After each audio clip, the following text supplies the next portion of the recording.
প্রত্যন্ত অঞ্চলে আপনারা আল্লাহর কোরআনের প্ল্যাটফর্ম সাজিয়েছেন, আলহামদুলিল্লাহ। আপনারা সবাই আমার বিশ্বাস না খেয়ে এসে বসে আছেন, ঠিক না? আল্লাহর কোরআন থেকে কথা শোনার জন্য যারা এসেছেন, আল্লাহ তাদেরকে তালিবুল ইলমের মর্যাদা দান করেছেন। কি রকম সম্মান পেয়েছেন আপনারা চিন্তা করতে পারবেন না। আপনারা হেঁটে এসেছেন এখানে, ফেরেশতারা পাখা বিছায় দিছে আপনাদের পদতলে। এই মহিলার কণ্ঠে বললে হবে? পুরুষোচিত কণ্ঠে বলেন সুবহানাল্লাহ।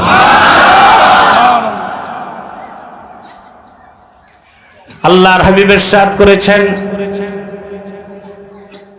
কোন মুমিন যখন ইলমে দ্বীন শিখার জন্য ঘর থেকে বের হয়, ওয়া ইন্নাল মালাইকাতা লা তাদাউ আজনিহাতাহা রিদান লিতালিবিল ইলম। ইমানদার ইলমে দ্বীন শিখার জন্য যখন ঘর থেকে বের হয়, তার সম্মানে আল্লাহর ফেরেশতারা পাখাগুলো তাদের পদতলে বিছায় দেয়।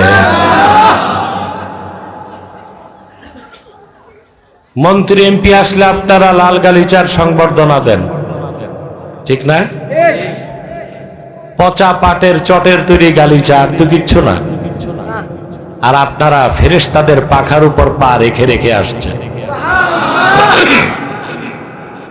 কিরকম সম্মান পেয়েছে! রহমতের ফেরেশতারা আপনাদেরকে বেষ্টন করে ফেলেছে। আকাশে জমিনে নদী আর সমুদ্রে আপনাদের জন্য দোয়া চলতেছে। ওয়াস্তাগফিরু লাহু মান ফিস সামাওয়াতি ওয়াল আরদ।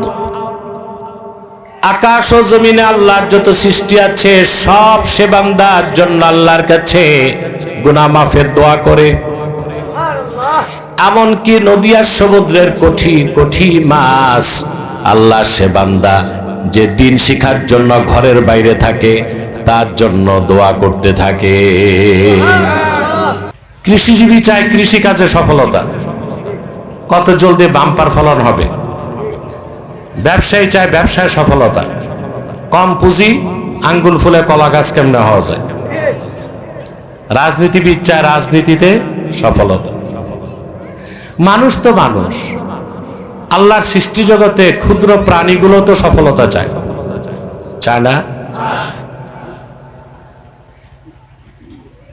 দেখেন, একটা বিড়াল গাছে উঠতে চায়, একবার পারে না, চেষ্টা করে 10 বার। একটা বাবুই পাখি কত সুন্দর ঘর বানায়, সে কি তার কাছে সফল না? বাবুই পাখির ঘর দেখছেন? সুবহানাল্লাহ, কি চমৎকার ঘর বানায়। ঝড় তুফানে মানুষের ঘরে চাল উড়ে যায়, বাবুই পাখির ডিমটাও ভাঙে না, সে তার কাছে সফল। ক্ষুদ্র একটি মৌমাছির দিকে তাকান,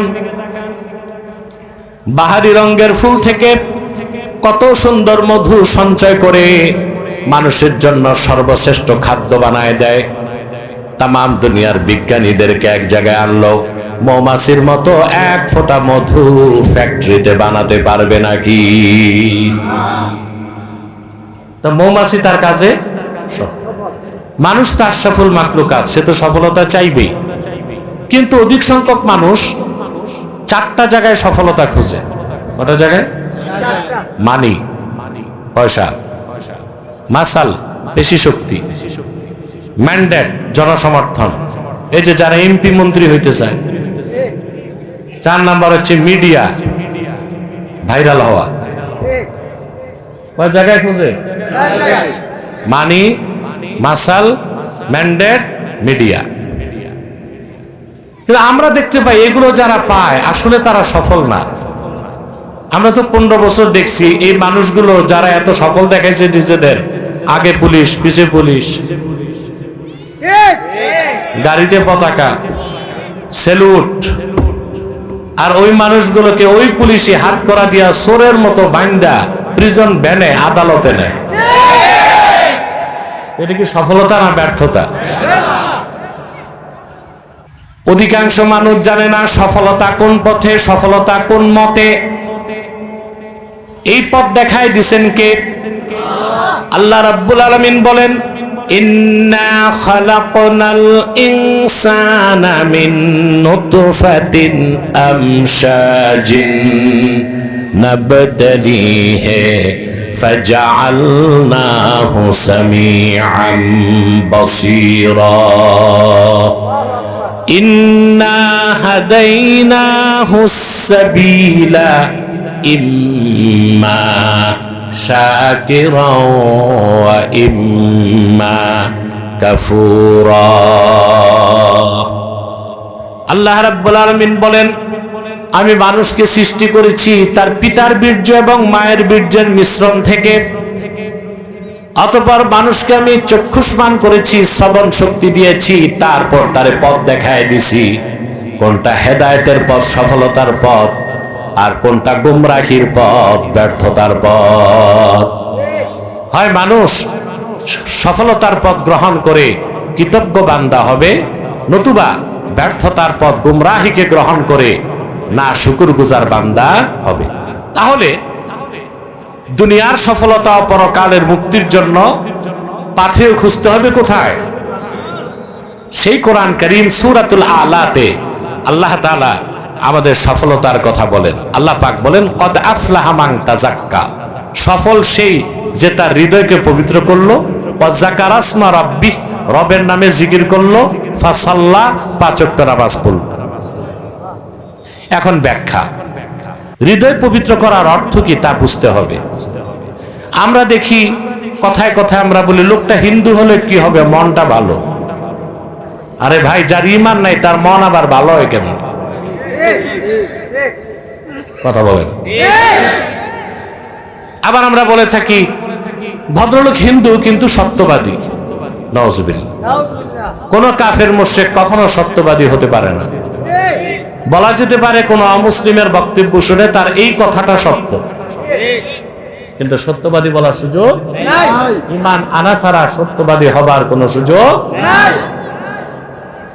এখন কদ আফলাহা মান তাযাক্কা, হৃদয়কে পবিত্র করার অর্থটা আমাদের বুঝতে হবে। এই ব্যাপারে আমি বিশ্ববরেণ্য তিনজন মুফাসসিরের স্টেটমেন্ট আপনাদেরকে শোনাচ্ছি। কোরআন কারীমের ব্যাখ্যার ক্ষেত্রে মন গড়া কোনো কথা, অবশ্য বাংলাদেশে এটা চলে। কথা বলে বাংলাদেশে এটা চলে, লেখা থাকে বিশাল তাফসীরুল কোরআন মাহফিল। শোনা যায় তফসির একদিক, বক্তা একদিক, অথচ আল্লাহর কোরআন সামনে রেখে কোরআনের আয়াত পড়ে ব্যাখ্যার নামে মন গড়া অপব্যাখ্যা করা হারাম, আর কত ক্ষেত্রে কুফরি। বাংলাদেশে অধিকাংশ বক্তাই এই নোংরা কাজ করে যাচ্ছে। আরে ভাই, এটা হেলিকপ্টার আসে না, এটা ড্রোন। আমার দিকে তাকাও, কি বলতেছি হুনুইন, বুঝুইন? আলহামদুলিল্লাহ, তাইলেই তো চলবে। সম্মানিত সুধী, তাহলে হৃদয় পবিত্র করার অর্থ কি? আমরা তিনজন মুফাসসিরের বক্তব্য শুনব। প্রস্তুত আছেন? বিশ্ববরেণ্য মুফাসসির আল্লামা হাফেজ জালালউদ্দিন সুয়ুতী রাহমাতুল্লাহি আলাইহি, তিনি আয়াতের ব্যাখ্যা করতে যে লেখেন, কদ আফলাহা মান তাযাক্কা আয় তাহহারা কলবাহু বিল ঈমান, নিশ্চিত সফলতা লাভ করলো সেই যে তার হৃদয়কে পবিত্র করলো ঈমানের নূর দিয়ে। বলেন সুবহানাল্লাহ। তাহলে ঈমান অন্তরে আসলেই ঈমান পবিত্র, আর অন্তরে ঈমান না থাকলে, ঈমান অন্তরে আসলেই অন্তর পবিত্র, আর অন্তরে ঈমান না থাকলে অন্তর অপবিত্র। জোরে কইন, আরো জোরে কইন। আপনাদের ভাষায় কথা বলে রাগ করেন না খুশি হন? আলহামদুলিল্লাহ।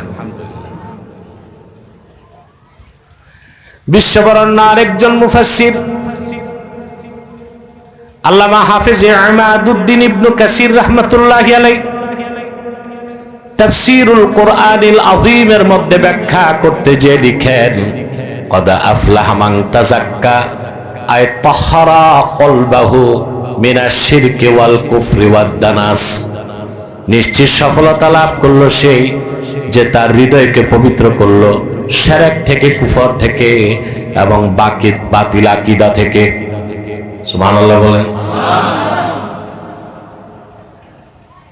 তাহলে হৃদয় পবিত্র হয় ঈমান থাকলে, আর ঈমান না থাকলে হৃদয় পবিত্র হয় না। বিশ্ববরেণ্য কয়জন এটা শুনছেন? বুঝতেছেন তো? মনোযোগ আছে তো? বিশ্ববরেণ্য আরেকজন মুফাসসির আল্লামা ইমাম ফখরুদ্দিন রাজি রাহমাতুল্লাহি আলাইহি তাফসীরুল কুরআন, তাফসীর মাফাতিহুল গায়বের মধ্যে এই আয়াতের তাফসীরে লেখেন, ইন্না মারাতিবা আমালিল মুকাল্লাফি সালাসা, আল্লাহর বান্দার আমলের তিনটা স্তর। তার প্রথমটা হচ্ছে ইজালাতু আকাইদিল ফাসিদাতি মিনাল কলবে, ঈমান আনার মাধ্যমে হৃদয় থেকে শিরক, কুফর আর বাতিল আকীদা গুলোকে ধুয়ে মুছে সাফ করে দেওয়া। হইল না? পুরুষের কণ্ঠে বলি সুবহানাল্লাহ। তো বিশ্ববরেণ্য তিনজন মুফাসসিরের বক্তব্য এই আয়াতের ব্যাখ্যা দেখলাম একই রকম। ঈমান আনলে হৃদয় পবিত্র, ঈমান না আনলে হৃদয় অপবিত্র। মনে রাখবেন, আবারও বলছি মনে রাখবেন এবং লিখে রাখবেন, খাতায় কলমে নয়, মনের পাতায়। সেটা হচ্ছে যার হৃদয় পবিত্র সে পবিত্র, যার হৃদয় অপবিত্র সে অপবিত্র। কথা বুঝতে পারছেন? হৃদয়টাই তো আসল, অন্তরটা কি? আল্লাহর আখিরি নবী নূর নবীজি মুহাম্মদ মুস্তাফা সাল্লাল্লাহু আলাইহি ওয়াসাল্লাম ইরশাদ করেছেন, হাদিসটি সহিহুল বুখারী কিতাবুল ঈমানে এসেছে।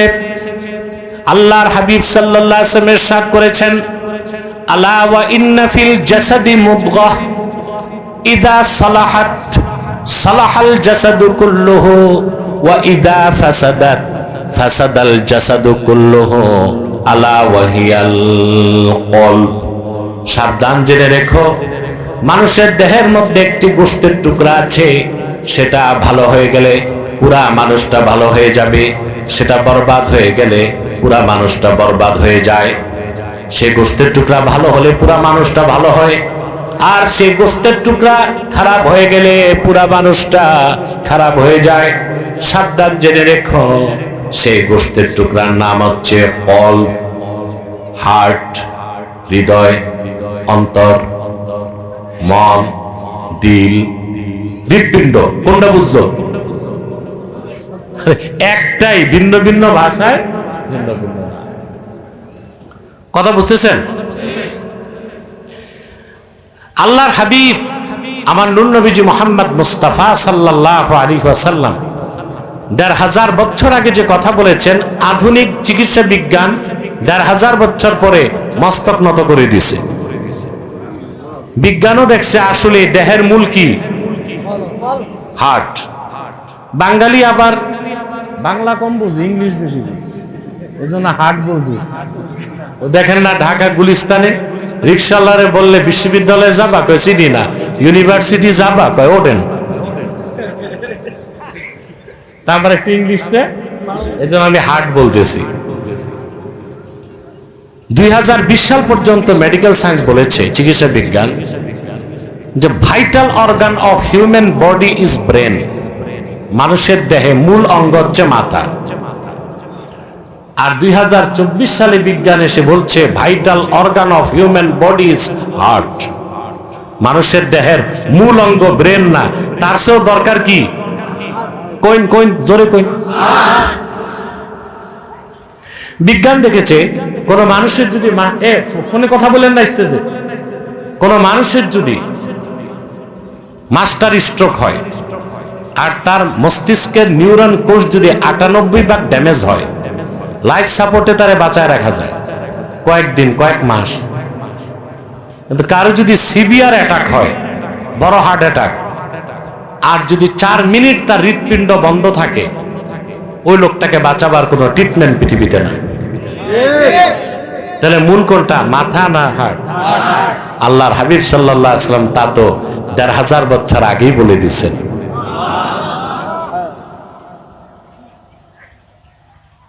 সুবহানাল্লাহ কইবেন না? দেখেন ভাই, আমি বলে থাকি human body as like state, heart is the capital of this state. মানুষের দেহটা যদি একটা রাষ্ট্রের মতো, হৃৎপিণ্ড হচ্ছে সেই রাষ্ট্রের রাজধানীর মতো। কিসের মতো? মডার্ন ওয়ার পলিসি, আধুনিক যুদ্ধবিদ্যা বলে রাজধানী যাদের দখলে দেশ তাদের দখলে। এটা টের পাইছেন বাংলাদেশে? পাইছেন টের? আপনারা দেখেন নাই? 15 বছর সারা দেশে হরতাল, পিকেটিং, মিছিল, মিটিং হয়েছে, শুধু খাইছেন মাইক। আর ছাত্র জনতা যখন রাজধানী দখল করছে 5 তারিখ, ফেসিবাদের নায়িকা দেশ ছেড়ে পালাইছে। পালায় না? এক কাপড়ে বিনা মেকআপে দুপুরের খানাটাও খাইতে পারে না,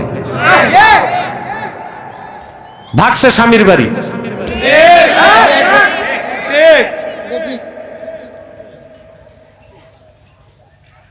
বাকি সাঙ্গ পাঙ্গ যেগুলো গেছে, এদের অবস্থা এখন খারাপ। এগুলো সব আসাম আর ত্রিপুরার জঙ্গলে ঘোরাঘুরি করতেছে। মনে হয় মাঝে মধ্যে কাঁটাতারের বেড়া দিয়ে উকি দেয়, সোনার বাংলা কেমন আছে দেখে না, যাওয়ার আর উপায় নাই, ক্ষমা চাইয়া তবা কইরা আসতে পারে। কি বলে না, যারা খুনি জালেম তাদের সবার বিচার হইতে হবে, তাদের ক্ষমা নাই। কিন্তু যেগুলো রাজনীতির জন্য রাজনীতি করছে, কিছু মানুষ আছে না, এদেরকে তো মাফ করতে হবে। যদি মুসলিম হয় মাফ করতে হবে না? এদেরকে ধরে ধরে পিটান আওয়ামী লীগ করছে এই জন্য তো দেশে গৃহযুদ্ধ হবে, এটা করা যাবে না। এদেরকে মাফ করতে হবে, সুযোগ দিতে হবে সংশোধনের। আর যারা 15 বছরে খুন করছে, আয়না করে মানুষ মারছে, চুরি করছে, জুলুম করছে, তাদের ক্ষমা যে চায় এরও দৌড়া লাগাইতে হবে। এদের আমরা ফাঁসি চাই, চান না? কিন্তু নিরীহ যেগুলো আছে, দল করছে ধান্দার জন্য, এগুলোরে মাফের সুযোগ দিবেন। এদের বাড়িঘর আঘাত করবেন না, লুটপাট করবেন না। যদি মুসলিম হয় তার গায়ে হাত দেওয়া হারাম, তার সম্পদে হাত দেওয়াও হারাম। এটা মনে থাকবে। এই একটা নীতি বাস্তবায়ন করতে পারলে জালেমদের বিচার হবে আর দেশ গৃহযুদ্ধ থেকে বাঁচবে। আর যদি এই ক্ষেত্রে আপনারা বিবেককে বাদ দিয়ে আবেগকে নেন, তাহলে কিন্তু দেশে সিভিল ওয়ার হয়ে যাবে, গৃহযুদ্ধ। আমার একটা বক্তব্য জনকণ্ঠ বড় করে ছাপছে, দেখছেন? বাংলাদেশে 3টা প্ল্যান আছে আমেরিকার, plan A, plan B, plan C. Plan C হচ্ছে বাংলাদেশে গৃহযুদ্ধ করাবে এবং এই দেশকে আফগানিস্তানের মতো দখল করার চেষ্টা করবে। দিব না সুযোগ। ভারতের 20 দাঁতকে আমরা ভেঙে দিয়েছি। যুক্তরাষ্ট্র যদি চোখ তুলে তাকায়, সেই চোখকে খুলে নেওয়া হবে বাংলাদেশে। বাংলাদেশে কোনো আগ্রাসন চলবে না, চলবে না। আমার ভাইরা, যে কথা বলছিলাম, তাহলে রাজধানী যার দেশ, সুবহানাল্লাহ, কোরআন হাদিসের বাইরে যাওয়া যায় না। দামেস্কে দেখেন, দামেস্কে প্রেসিডেন্ট ছিল বাশার আল আসাদ। এটা মুসলমান ছিল না, কুখ্যাত শিয়া সম্প্রদায়ের সবচেয়ে নিকৃষ্ট যে সুফিয়ানা, সেই গোত্রের লোক। 11 বছর সে 5 লক্ষ মানুষকে হত্যা করছে। 1,20,00,000 মানুষ বাস্তুহারা হয়েছে। শুধু তাই, সে শিয়া ছিল, টার্গেট করে 30,000 সুন্নি আলেমকে শহীদ করছে। আল্লাহ তাআলা একজন যুবককে মাঠে নামায় দিচ্ছেন, আহমদ শেরা জুলানি বলেন যারে। এই লোক শেখ উসামা বিন লাদেনের হাতে গড়া সৈনিক। মাত্র 60টা বন্দুক নিয়ে মাঠে নামছে। কয়টা? একটি প্রতিষ্ঠিত রাজ শক্তির বিপক্ষে নামছে কয়টা বন্দুক নিয়ে? আল্লাহ মদত করছে, ট্যাঙ্ক কামান সব হয়েছে। চূড়ান্ত অভিযান মাত্র 11 দিনে দামেস্ক দখল করছে। আপনাদের লেডি ভাগছে 45 মিনিট, আর ওই দেশের লেডা ভাগছে 15 মিনিট। দেশ এখন মুসলমানদের দখলে। জুলানি বলেছে শরিয়া আইনে সিরিয়া চলবে। আলহামদুলিল্লাহ বলুন। রাজধানী যার, সেজন্য শয়তান মানুষের চোখ কান দখল করে না, দখল করে কি? রাজধানীগণ। মিশকাত শরীফের হাদিস, আল্লাহর হাবিব সাল্লাল্লাহু আলাইহি সাল্লাম ইরশাদ করেছেন, আশ-শায়তানু জাসিমুন আলা কলবি বানি আদম ইযা যাকারা ফাখানাসা ওয়া ফি রিওয়ায়াতিন ইযা যাকারাল্লাহ ফাখানাসা ওয়া ইযা গাফালা ফাওয়াসওয়াসা। শয়তান বনি আদমের অন্তরে আসন গেড়ে বসে যায়। কি করে? আসন গেড়ে বসে যায়। বান্দা যখন আল্লাহর জিকির করে শয়তান পালায়, আর বান্দা যখন আল্লাহর জিকির থেকে গাফেল হয় শয়তান ওয়াসওয়াসা দেয়। তাহলে মানুষের দেহের মূল কি? অন্তর। এই অন্তরে যখন ঈমান আসবে, শিরক কুফর বিদায় নিবে, হৃদয় পাক, লোকটা পাক। আর যখন এই অন্তরে ঈমান থাকবে না, শিরক কুফর জায়গা নিবে, হৃদয় না পাক, ব্যক্তিটাও না পাক। সবচেয়ে আশ্চর্যের কথাটা এখন বলছি, আল্লাহর হাবিব মুহাম্মদ সাল্লাল্লাহু আলাইহি সাল্লামের ঈমানদার উম্মত সর্বাবস্থায় পবিত্র, সে কখনো নাপাক হয় না যতক্ষণ অন্তরে ঈমান থাকে। আর কাফের মুশরিক যদি পদ্মা নদীতে 70 বার গোসল করে, সর্বাবস্থায় সে নাপাক যতক্ষণ তার অন্তরে শিরক কুফর থাকবে। আমি বুঝাইতে পারলাম? মুমিন নাপাক হয়? তা আপনি যে বিবির কাছে যান, গোসল ফরজ হয়, তখন কি হয়? তখন তো নাপাক। কইন কইন, জোরে কইন। বাংলাদেশে সাধারণ মানুষ না, 88% বক্তাই তো এই কথা কয়, যখন বিবির কাছে যাবেন গোসল ফরজ হবে, নাপাক হয়ে যাবেন, গোসল করবেন। মুসলমান কখনো নাপাক হয় না, আর কাফের কখনো পাক হয় না। আল্লাহর হাবিব সাল্লাল্লাহু আলাইহি ওয়াসাল্লাম ইরশাদ করেছেন, আহারে কি অবস্থা মাইকের, আমার তো শক্তি সব চলে যাচ্ছে, হাঁসের ডিম 4টা খাইতে হবে। আরে খাওয়ার টাইম আছে, আমি তো এখন উঠবো, যাবো বিয়ানীবাজার।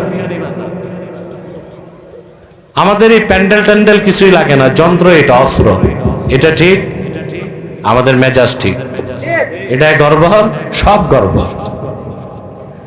এটা খেয়াল রাখবেন সব সময়, যে কোনো আলেম স্কলার বক্তা আসুক, মাইকটা ভালো দিবেন। কথা বুঝতে পারছেন? আপনাদের দরকার ছিল এই কুলিয়ার চর থেকে মাইক না এনে ভৈরব থেকে আন, ভালো মাইক আনা দরকার ছিল। সে যাই হোক, যা হবার তো হয়ে গেছে, আমার এখন গমনের সময় হইতেছে, যাওয়ার সময়। তোমরা বসো না বাবা, দাঁড়ায় আছো যারা, বসো।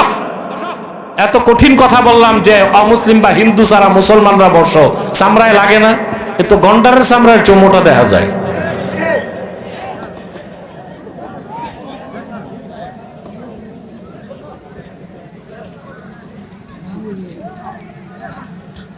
সম্মানিত শুধু কথা শুনতেছেন? মুমিন কখনো নাপাক হয় না। সহিহ বুখারীর হাদিস, আল্লাহর হাবিব সাল্লাল্লাহু আলাইহি ওয়াসাল্লাম ইরশাদ করেছেন, সুবহানাল্লাহ, ইন্নাল মুমিনা লা ইয়ানজুসু হাইয়ান ওয়ালা মাইয়াতা। সব পবিত্রতা আল্লাহর, আমার উম্মতের মুমিন কখনো নাপাক হয় না, জীবিত থাকলেও পবিত্র, মৃত্যুর পরও সে পবিত্র। বলেন সুবহানাল্লাহ। মুমিন কখনো নাপাক হয় না যতক্ষণ ঈমান, আর কাফের কখনো পাক যতক্ষণ কুফর। আমার বিশ্বাস কথাটা বুঝে গেছেন। এখন প্রশ্ন হচ্ছে যে আমরা স্ত্রীর কাছে যাই, জান না? আর যাওয়ার মানিও তো বুঝছেন না, আরো খুইলা বলতে হবে। গোসল ফরজ হয় না কেন? নাপাক হয়ে যান বলি না। স্ত্রীর কাছে গেলে গোসল ফরজ হয়, মুসলমান নাপাক হয় না, জুনুব হয়। জুনুব, নাপাক তো নাজাস। এটা আসছে কিতাবে যে স্ত্রী সহবাস করলে নাজাস হয় মানুষ, না জুনুব। জুনুব কাকে বলে? আম্মাল জুনুব ফাহুয়াল্লাযী ওয়াজাবা আলাইহি গুসলুল জানাবা, যার উপর জানাবাতের গোসল ফরজ হয়েছে তাকে বলা হয় জুনুব। তাহলে আমরা স্ত্রী সহবাস করলে নাপাক হই না, কি হই? জুনুব। গোসল ফরজ, গোসল। সুবহানাল্লাহ বলবেন না? আরেকটা মাসালা বলে দিই, এটা শীতকালে দরকার। আর শীত চলে গেল, আগামী শীত আছে না? কন্যা জোরে।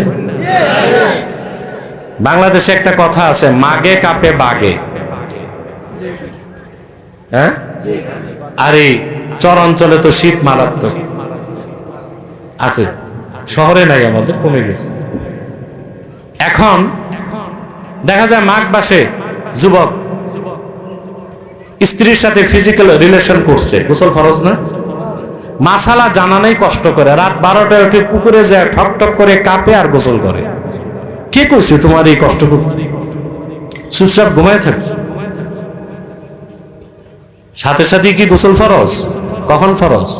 ইদা দাখালা ওয়াক্তুল ফাজরে, ফজরের টাইম যখন এন্ট্রি হবে তখন গোসল ফরজ। এর আগে গোসল ফরজ না। একদিন মাঘ মাসে শীত করে যদি শাস্তি পান, পুরা শীতকালে তো ভয়তে বউয়ের কাছে আর যাবে না। আরে ভাই হাসেন কেন? এটা তো সত্য কথা। মনে খুব লজ্জা পাইছে, এরা বিয়ে শাদী করে নাই, ভাবসাব এইরকম। তো গোসল ফরজ কি সাথে সাথে না ফজরের রক্ত হইলে? হ্যাঁ, তবে এর আগে যদি আপনি কোরআন শরীফ পড়তে চান, তাহাজ্জুদ পড়তে চান, তখন আবার গোসল ফরজ। তাহলে আমরা মাসালা না জানা থাকার কারণে বেহুদাই কষ্ট টষ্ট মাঝে মধ্যে করি। আর এইটারে মনে করি মুজাহাদা। এটা মুজাহাদা না, এটা তো নিজের কষ্ট নিজে করলেন। কথা বলে না। আমাদের দেশের লোক মুজাহাদা বুঝে না। সুফি দরবেশ হইলে 6 মাস গোশত খায় না, কাঠের তক্তায় ঘুমায়, জঙ্গলে যে চিল্লা দেয়, এক জায়গায় বসে তসবিহ পড়ে, এটা মুজাহাদা না। সুন্নত তরিকায় চলাই সবচেয়ে বড় মুজাহাদা। আপনি একদম গোশত ছেড়ে দিবেন কেন? এটা হালাল জিনিস।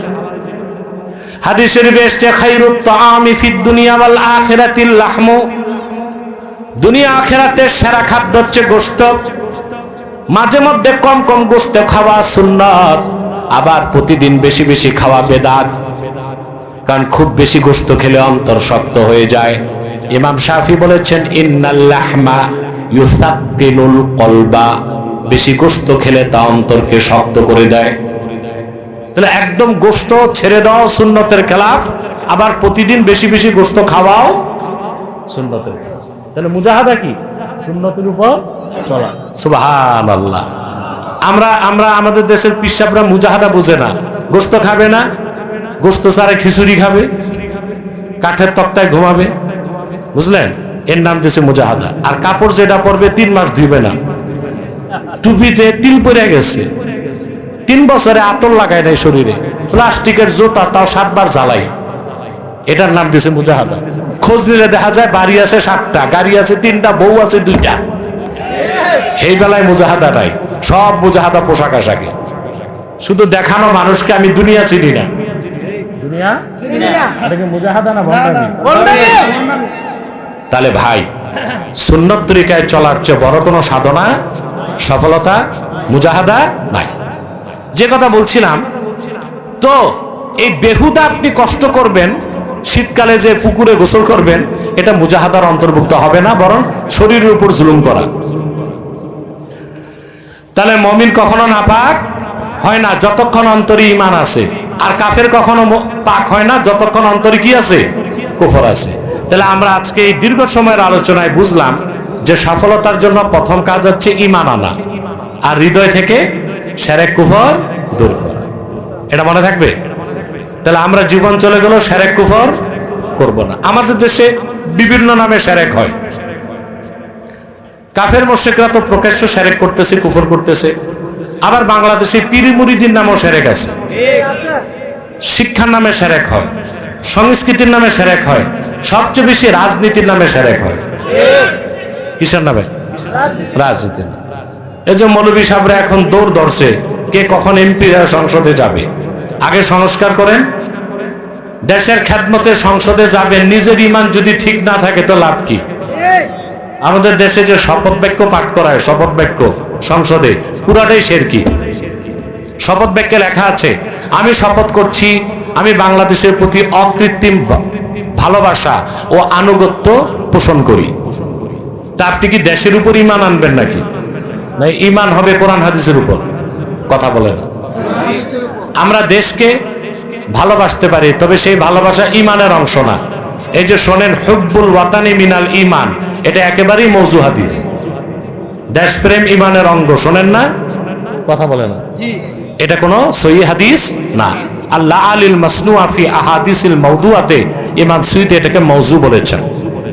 কখনোই দেশপ্রেম ঈমানের অংশ হইতে পারে না। তাই ভালোবাসি, ওই ভালোবাসাটা কিরকম? ফুলকে ভালোবাসি, ফলকে ভালোবাসি, বউরে ভালোবাসি, দেশরেও, তবে সেটা ইমানের অংশ হইতে পারে না। তা আমাদের সংবিধানে কি থাকা দরকার? আমি বাংলাদেশকে ভালোবাসবো, তার স্বার্থ রক্ষা করব, দেশ বিরোধী কাজ করব না, দেশের স্বাধীনতা রক্ষায় অতন্ত্র প্রহরীর ভূমিকা পালন করব। তো সংস্কার কই কই করবেন? আগে তো সংস্কার সংবিধানে আনতে হবে, সংসদে আনতে হবে, আইনে আনতে হবে। তাহলে আমাদের দেশে রাজনীতির নামে সেরেক হয় কি হয় না?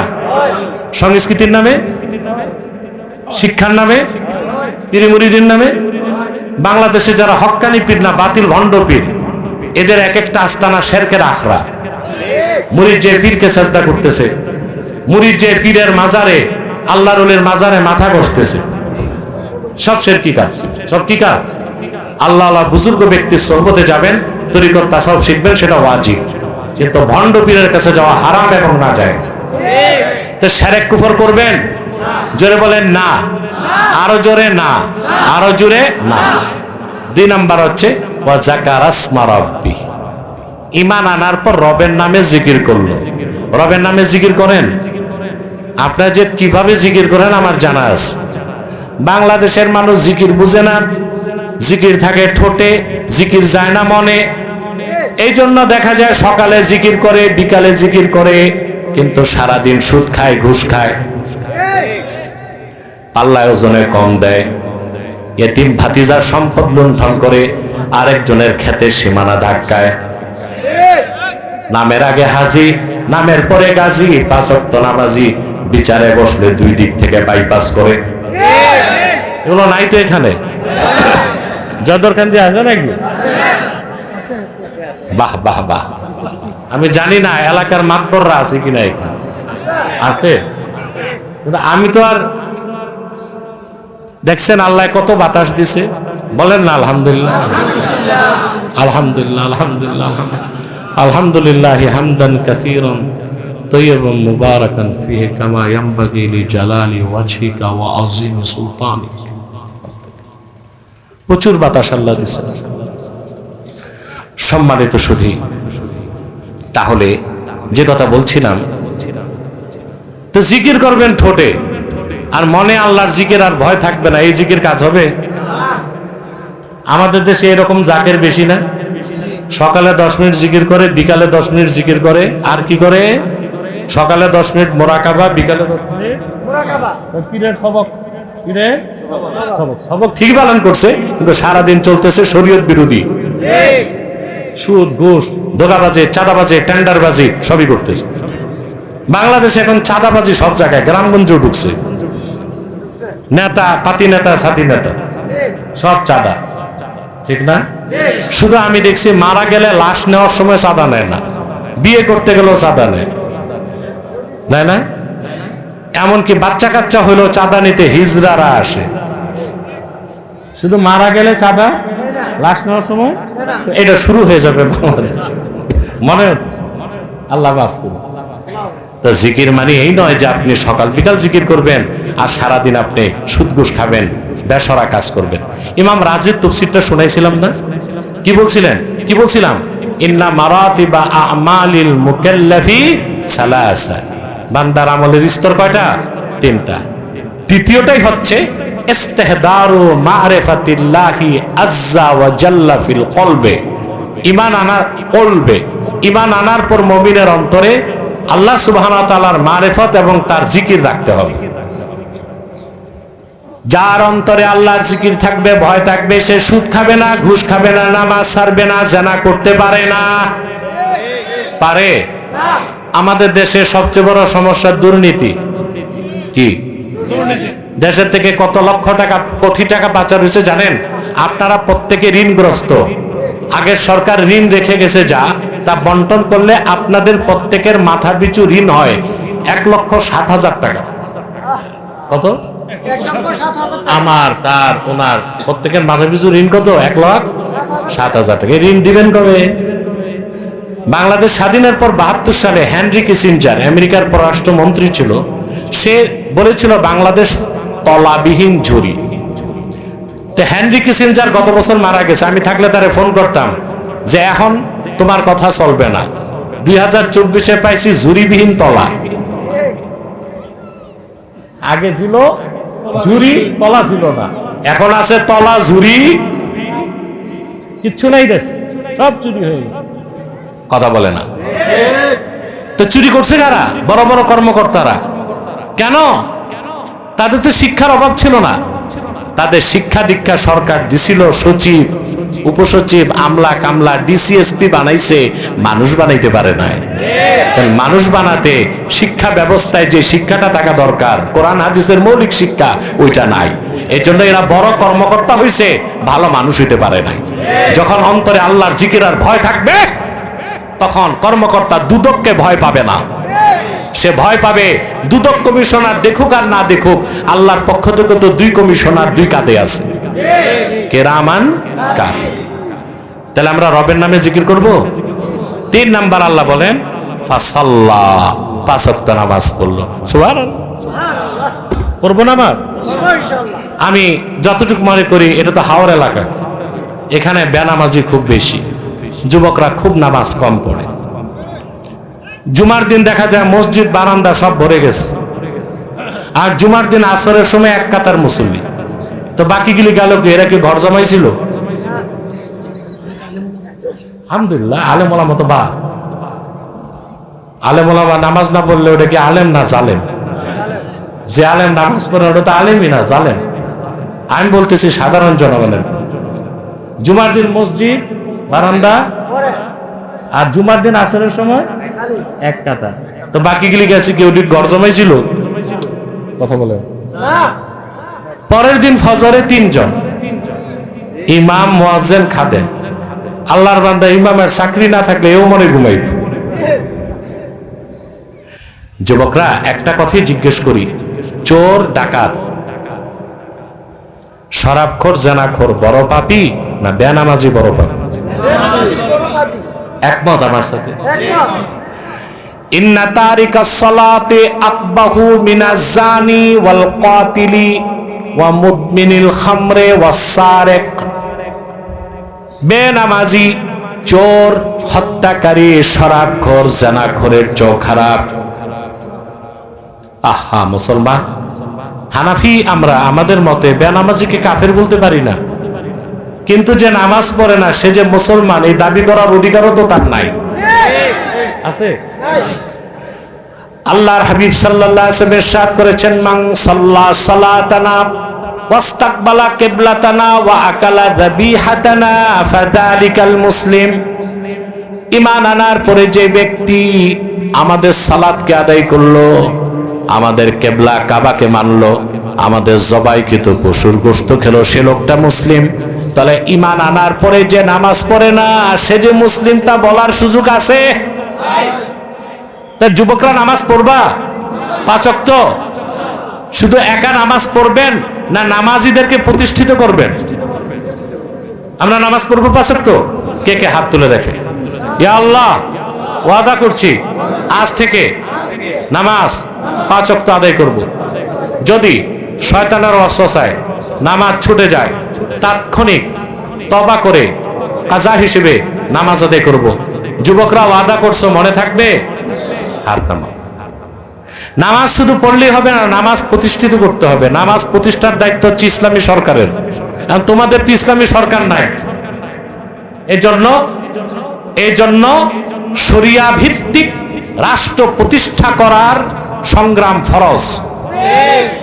এটা কি ফরজে কিফায়া?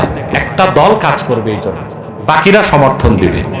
আমরা চাই বাংলাদেশ খেলাফা ভিত্তিক, খেলাফতের আলোকে ইসলামী রাষ্ট্র হোক, এটা চাই। আর খেলাফত প্রতিষ্ঠার আগে একদল লোক আমাদের পক্ষে কথা বলতে সংসদে যায়, এটাও আমরা চাই। এটা হচ্ছে আজ-জারুরাতু তাতাকাদ্দারু বিকাদরিজ জারুরা। কথা বুঝতে পারছেন? এখন আসেন, নামাজ প্রতিষ্ঠিত রাষ্ট্র করবে ওটা তো তখন যখন ইসলামী রাষ্ট্র হবে।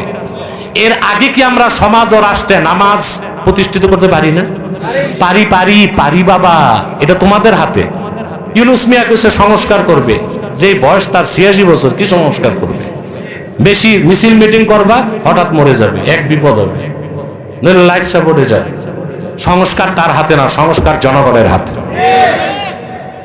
আমরা একটু আগে শুনলাম চোর জেনাকার, শরাবখোর, হত্যাকারীর চেয়ে বড় পাপী কে?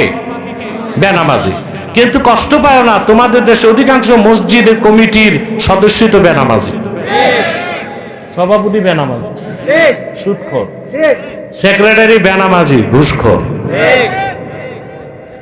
অধিকাংশ মসজিদে, সব জায়গায় কথা বলে আছে না? এখন যে মসজিদের সভাপতি সুদ খায় আর বেনামাজি আর সেক্রেটারি ঘুষ খায়, ওই মসজিদের ইমামের চেয়ে বড় এতিম আছে কে? তার চেয়ে বড় এতিম আছে? এ তো মেম্বারে বসে সুদের বিরুদ্ধে কথা বলেই চাকরি যায়, ঘুষের বিরুদ্ধে কথা বললেই ইমাম মনে করে চাকরি ঠিকঠাক, তোরা জাহান্নামের সব রাস্তায় যা, আমার চাকরি থাকে। কি করবে? আরেক মসজিদে গেলে তো এই অবস্থায় হইতে পারে। আমার ভাইরা, আমরা জনগণ যদি সিদ্ধান্ত নেই আমরা কাকে ভোট দেব, আমি ভোটে বিশ্বাসী না, আমি খেলাফার বিশ্বাসী, এবং এই ক্ষেত্রে আমি কট্টরপন্থী, এক্সট্রিমিস্ট, আলহামদুলিল্লাহ। তো বলছিলাম, এখন কাকে ভোট দিবেন? দেখেন ভাই, প্রত্যেকটা রাজনৈতিক দলে কিছু ভালো মানুষ থাকে, থাকে না? আমরা যে রাজনৈতিক দল করি সমস্যা নাই, আমরা ভোট দেওয়ার আগে দেখবো আপনার দলের যে লোকটা দাঁড়াইছে সে মুসলমান না কাফের। যদি বেঈমান হয় তারে ভোট দিব। তারপরে দেখবো সে মুসলিম, নামাজ পড়ে কিনা, তারপর দেখবো তার কামাইটা হালাল কিনা। এভাবে প্রত্যেক রাজনৈতিক দলের কর্মীরা যদি ইমানদার নামাজি লোকগুলোকে বাছাই করে, তাহলে বাংলাদেশটা হয়ে যাবে ইসলামী সমাজ। রাষ্ট্রবিজ্ঞান বলে society is great than state, রাষ্ট্র থেকে সমাজ বড়। আমরা যদি একটি ইসলামী সমাজ বানাই দিতে পারি, আগামী প্রজন্ম বাংলাদেশকে অবশ্যই ইসলামী রাষ্ট্র বানাই দিতে পারবে।